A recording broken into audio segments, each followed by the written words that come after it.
साईं टेऊंराम साहिब अची गया भक्ति कई। जय महाराज गिरधारी लाल जो भाव साईं जन जी सेवा कंदो हो, उन साड़ में एडो साड़ खाई करे साईं टेऊंराम जो ज़बरदस्त विरोध कई। ऐं विरोध लाइ कंहिंजे भड़काव में पंहिंजी बाहि ॿिए जे मथां न माण्हू भई पंहिंजी तरार ॿिए ते रखी करे गोली बंदूक रखी करे हलाईंदो आहे। हुन ॾाढो विरोध कयो, पर साईं टेऊंराम साहिब छा चयो? चई बाबा हवन कयो था उते महाराज गिरधारी लाल खे चइजो त हवन अची करे। केॾी कमाल जी ॻाल्हि आहे। दुनिया में संतनि जो कंहिंसां विरोध न हूंदो आहे। तव्हां प्रेम जंहिंसां खपेव कयो, खपेव न कयो, छा चयमि, पर विरोध कंहिंजो मिड़ई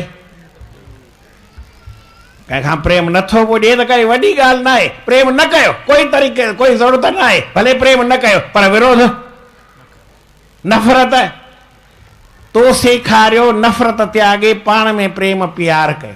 साईं टेऊंराम जी सिख्या नफ़रत छॾियो।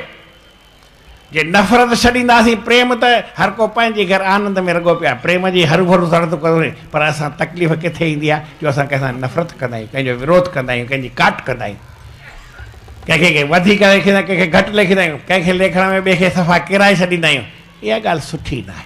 जीवन में सुठी ॻाल्हि आहे त भक्ति कजे, भक्ति जा गुण धारण कजनि, प्रेम धारण कजे, पर भक्ति करे पर नफ़रत वरी कंहिंसां बि न करणु घुरिजे। इहा ॻाल्हि हमेशह ध्यानु